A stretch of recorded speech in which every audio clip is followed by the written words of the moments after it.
పల్లె కన్నీరు పెడుతోందో అని ఓ పాట ఉంది. నారాయణమూర్తి గారి సినిమాలో పాడినటువంటి పాట. అద్భుతమైనటువంటి పాట. ఇప్పుడు మనం 15 నెలలైంది ఈ ప్రభుత్వం వచ్చి. కరువులు ఆగిపోయినాయా? కష్టాలు తీరిపోయినాయా? లేదు, అంతా సుఖ సంతోషాలతో ఉంది. రాష్ట్రం అంతా సుభిక్షంగా ఉంది. ఇదివరకంత విధ్వంస పాలన అని చెప్పుకొచ్చారు. ఇప్పుడు తరలి వెళ్ళిపోతున్న జనం. ఇది రాసినటువంటి పత్రిక పేరు ఆంధ్రజ్యోతి. వాళ్ళ ఆత్మే. ఏంటయ్యా అంటే, ఊళ్ళని వదిలి వెళ్తున్న రైతులు, కూలీలు. తెలంగాణ, గుంటూరులో పత్తి తీత పనులు. పిల్లల్ని వెంట తీసుకెళ్తున్న తల్లిదండ్రులు. పాఠశాలలో తగ్గిపోతున్న హాజరు. సాగునీటి ప్రాజెక్టులతోనే వలసలకు అడ్డుగట్ట. ధరలేక ఉల్లి కన్నీళ్లు పెట్టింది. వర్షాలకు తెల్ల బంగారం, పత్తి నల్లబారింది. అధిక వడ్డీలకు అప్పు తెచ్చి సాగు కోసం పెట్టిన పెట్టుబడి మట్టిపాలైంది. ఊళ్ళో పనులు లేవు. కుటుంబ పోషణకి దారి లేదు. పొట్టకూటి కోసం పల్లె జనం వలసపాట పడుతున్నారు. పదుల సంఖ్యలో ఊళ్ళు ఖాళీ అవుతున్నాయి. వందల సంఖ్యలో కుటుంబాలు తరలి వెళ్ళిపోతున్నాయి. జనం లేక పల్లె సీమలు బోసిపోతున్నాయి. ఇళ్లకు తాళాలు దర్శనమిస్తాయి. ఇది కర్నూలు జిల్లాలోని గ్రామాల పరిస్థితి.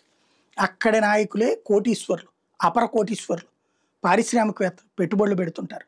అక్కడ డెవలప్మెంట్ ఎక్కడ వేసిన గొంగళి అక్కడే.